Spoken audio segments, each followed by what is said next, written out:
slaughtered in Queensland's Torres Strait to supply an illegal meat trade. An investigation by 7:30 has found deeply confronting footage that we are about to air.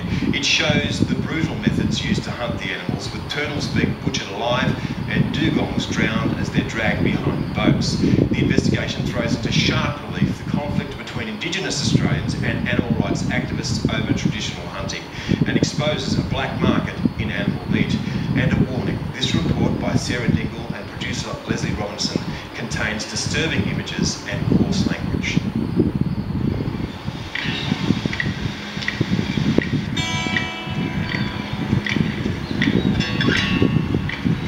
At the northernmost tip of Australia lie the serene islands and waters of Queensland's Torres Strait,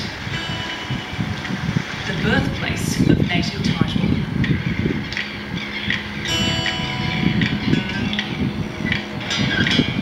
But on those beaches, there's a slaughter underway.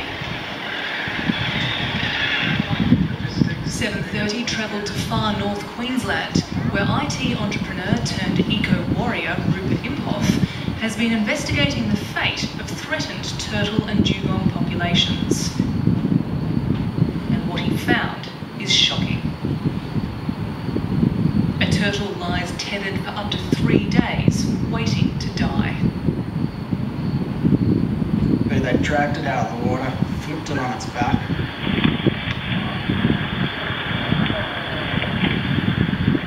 You could see it was already terrorised, it was flapping around madly.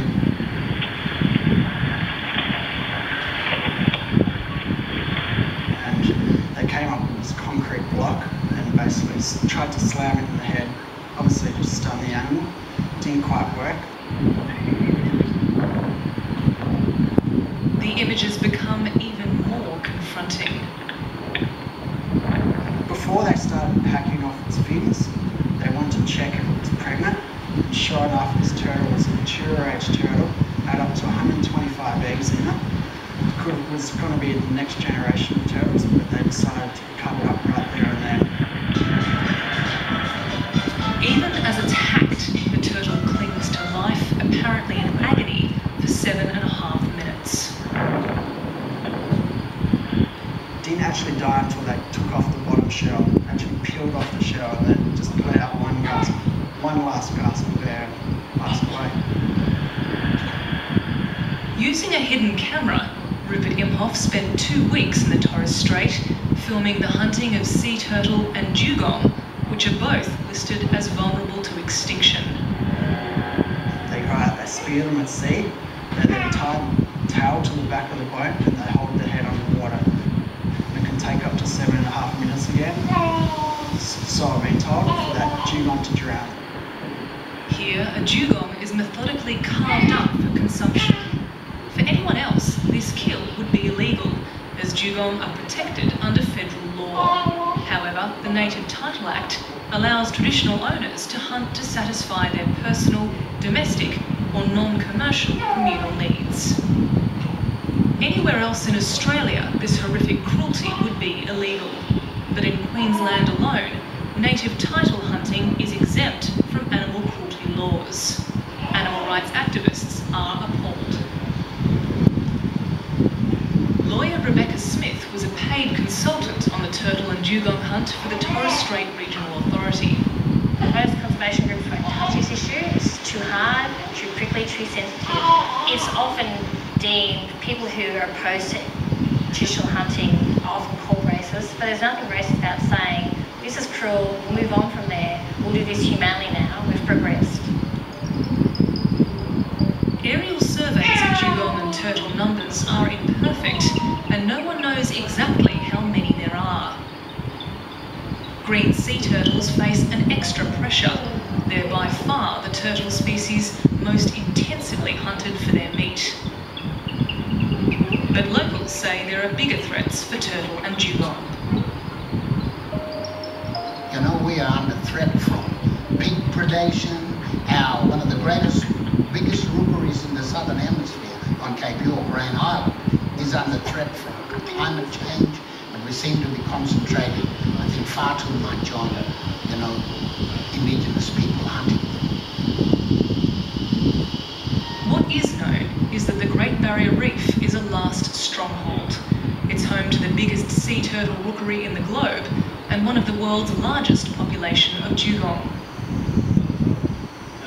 Cairns-based Colin Riddell calls himself the Dugong Man.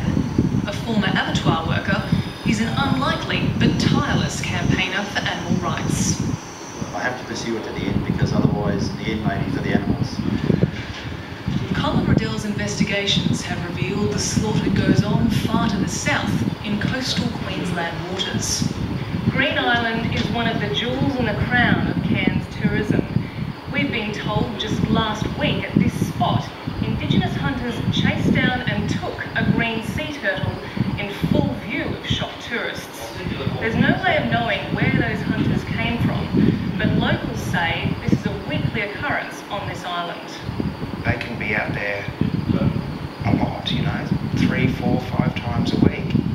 They come across in quite large tinnies with large outboard motors on board, and they chase the turtles till they're completely and utterly exhausted.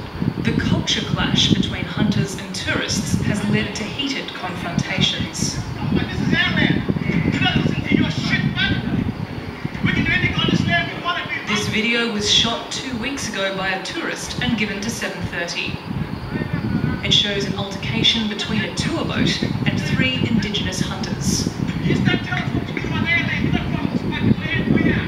We're the fish line up. We got every fucking reef around here, man.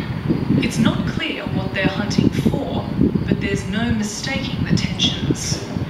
Back to your country. Is there a sense in your area that the Indigenous hunters are untouchable? Without a doubt. And they believe they're untouchable. But there are conservation efforts. Well away from the glitzy marinas and the tourist strip, here in the industrial area of Cairns is the town's only turtle rehabilitation centre. It's run on the smell of an oily rag. Here, injured and starving turtles are treated and brought back to full health. Today, Jenny Gilbert and her team are readying a 180-kilogram breeding-age female green sea turtle for release. By the look of things, this 80-year-old turtle has already survived a number of hazards. Tell me about this, Dan. What does that say to you? That says to me that's a spear bowl. Turtles like this are being hunted, not traditionally, but for a very modern purpose. Our investigations have revealed the hunt is feeding a flourishing black market. Well, 9 times out of 10, the illegal trade is to sell the meat for the benefit for broad money or drugs. And can you make a buck out of it? Yes, there's one person that we know of in Yarrabah made $80,000 one year. And yeah. James Epong is a Mandabara man who lives on his traditional lands an hour south of Cairns and Yarrabah. The Mandabara have declared a moratorium on taking turtle and dugong from their sea country, but around them, the illegal meat trade continues. I myself went to a pub on a Friday afternoon to go and have a coldie with one of my mates, and was approached by some other Indigenous people with cryovac meat for sale, which was turtle and dugong. On 4 separate occasions, 7:30 has confirmed multiple eskies arriving on the afternoon flight from Horn Island to Cairns. Do not know 100% for a fact what was in those eskies, but I have heard numerous reports and been told by the islanders themselves that they are transporting an excessive amount of turtle and dugong down to Cairns. Now on my flight, I think there was about 6 or 7 eskies that come off, and I've been told that is almost a daily routine. Indigenous sea rangers are employed and equipped by governments to care for marine wildlife. This esky was addressed to a ranger. From what I understand and what I observed and what I spoke to the islanders about is the head hunters on all these islands are actually the rangers themselves. Now this money has gone into their pockets. It's going to help them buy outboard motors and help them basically go and hunt these turtle and dugong down in bigger numbers. Were any of the people you saw hunting and killing animals rangers? Yes, they were, 100%. 100%. Did you pay those people in your footage to do what they were doing? We did not pay a single person any money while we were up there. And the illegal trade continues further south. I know that there's a lot of non-Indigenous people that are doing it. Are they doing the hunting, or are they involved in other? They're involved with the trading of it, selling it, and passing it down. And some of the turtle meats has gone far down as Sydney and Melbourne. And it's not just dugong and turtle meat being sold. Traditional owners from Cape York are pushing to end the indiscriminate slaughter and stop the esky trade.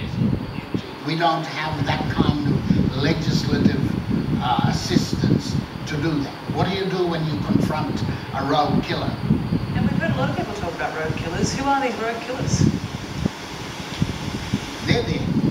Who are they? They know who they are. For those with native title rights, customs can change. We're going to name this turtle Bumpy after our grandmother. But the Mandurah people at least have sworn to protect these animals.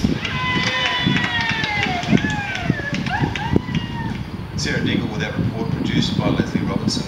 And 7:30 contacted the Queensland Department of Environment and Resource Management. In a statement, it said it takes the claims very seriously and will investigate all reports of illegal hunting and poaching. And if you want to track the sea turtle released at the end of that story, go to our website and follow the links.